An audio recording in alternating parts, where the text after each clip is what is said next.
The United States Supreme Court just issued the first of many Second Amendment-ish decisions coming out in 2024. This one I say ish because we are dealing with the NRA, the National Rifle Association of America, and we are talking about the Second Amendment, even though it's technically a First Amendment case. The reason why it's important, aside from the fact that we are talking about the NRA, we're talking about when the government can basically use its power to coerce and shut down speech and association to target down and destroy Second Amendment groups and advocacy. That's the reason why this is so important. So guys, let's get into it.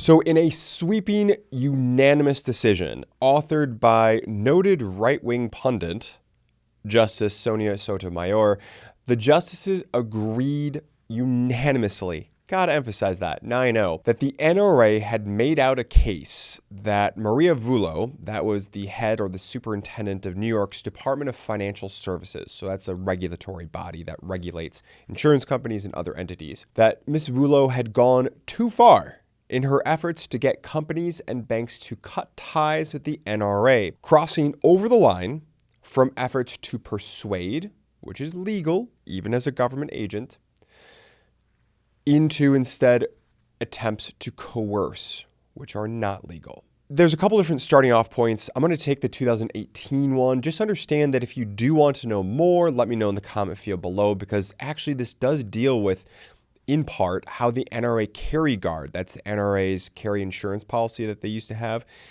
this was actually part of the backstory to how that dissolved and disappeared. But I'm going to pick up after that. If you want to know more about that, let me know in the comment field. In 2018, in response to a mass shooting in a gun-free zone, Superintendent Vullo issued a press statement and guidance letters urging insurance companies and banks to consider and perhaps reconsider their reputational risks of associating with groups like the NRA that promote firearms in the Second Amendment. Subsequently, and perhaps ever so coincidentally, several insurance companies and banks cut ties with the NRA, prompting the NRA to file a lawsuit. That's this lawsuit. The NRA argued that Vullo had violated its free speech rights by pressuring companies to cease doing business with them. Ultimately, this went through the federal trial courts, the Second Circuit Court of Appeals, and then all the way up to the U.S. Supreme Court, which brings us to the decision.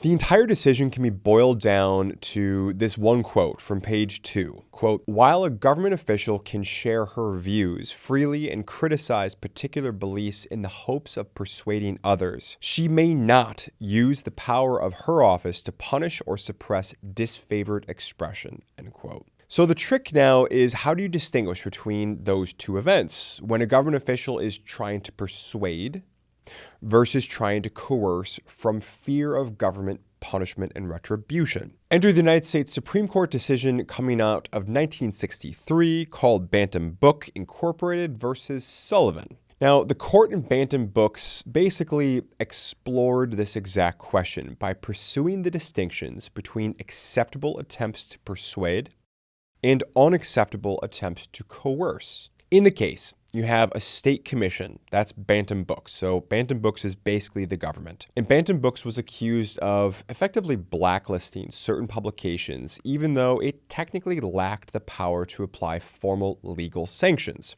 Remember, it's sort of the government because it's a commission, but it's not like this is the White House or the Pentagon or something. As a result, the coerced party, that's Sullivan, quote, reasonably understood the commission to threaten adverse action, and thus its compliance with the commission's directives was not voluntary. So basically, there was an implication, and because this implication was reasonably understood, Sullivan had to basically go ahead with complying with the commission's directives, but that compliance was not voluntary. It was coerced because of an imbalance of power and the threats that were exchanged. If this sounds like this is right out of a mafia movie to you, it's because it's almost right out of a mafia movie to you. This is the, I'm going to make him an offer he can't refuse.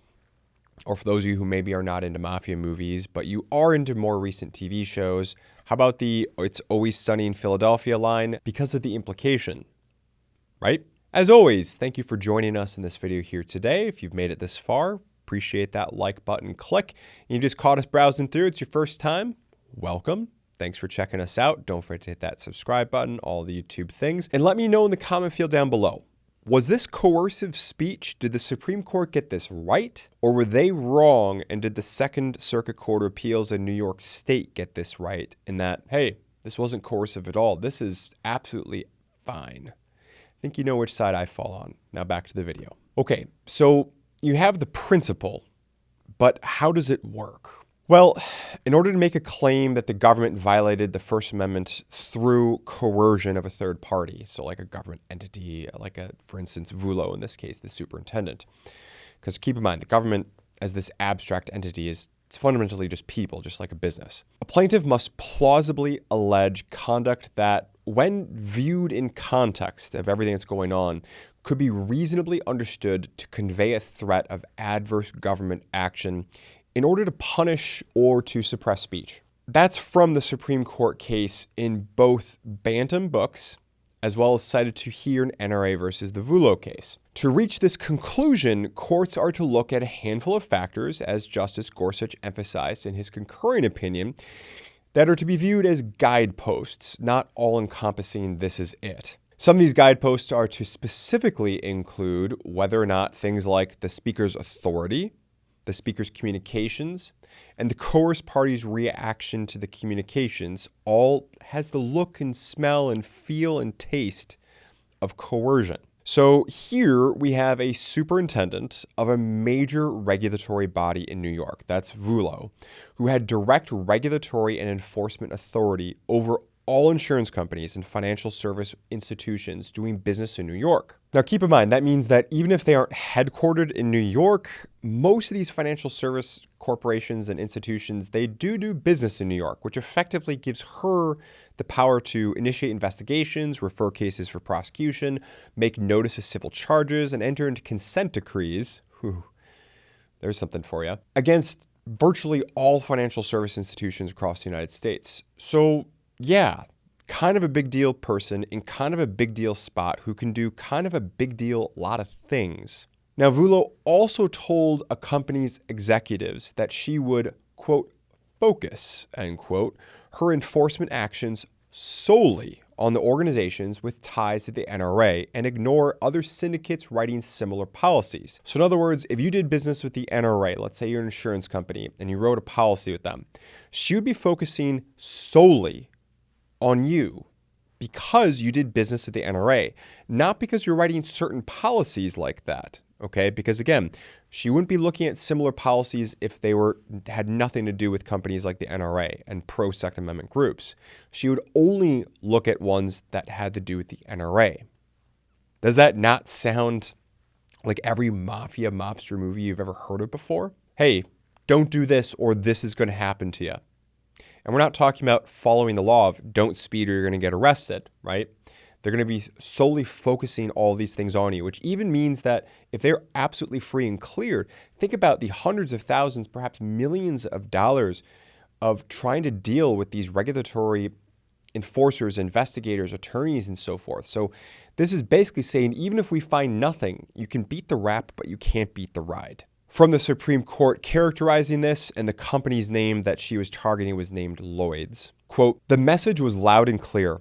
Lloyd's could avoid liability for unrelated infractions if it aided DFS's campaign against gun groups by terminating its business relationships with them.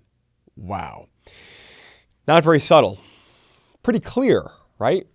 Well, try telling that to the Second Circuit Court of Appeals, who ruled that this was not coercive speech by, in part, failing to include the proper context or drawing reasonable inferences in the NRA's favor as required to do so under law, depending upon when the procedural steps are in the case. Okay, so what's next for this case in the NRA? Well, basically the lawsuit now goes back to the Court of Appeals and probably back down to the trial court, because keep in mind, just like a sports game that has rules that allow coaches and teams to make booth reviews and video challenges, that's kind of what happened here. So the game was still being played. There was a booth review. It went up to the Second Circuit Court of Appeals. The Second Circuit Court of Appeals effectively said, NRA, you're toast, you're done. NRA appealed that.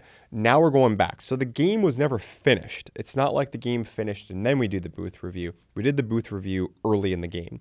So basically anything can still happen. There's also a possibility that Vullo could get something called qualified immunity as a result of being a government agent, which is, if you want to know more about that, let me know in the comment field below, because that's obviously just an entirely different video unto itself about how government agents can get total immunity, well, qualified total immunity for a lot of their actions.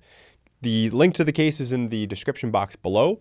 As always, let's get to our quote of the day. Our quote of the day comes from noted Greek thinker and philosopher Socrates, quote, "Be slow to fall into friendship, but when you are in, continue firm and constant," end quote. And Socrates must have been on my mind because I was actually just listening to a podcast about him this morning and Nietzsche's criticisms of him, which really has nothing to do with this video, but I thought I'd share a little bit about what I do for fun when I'm driving.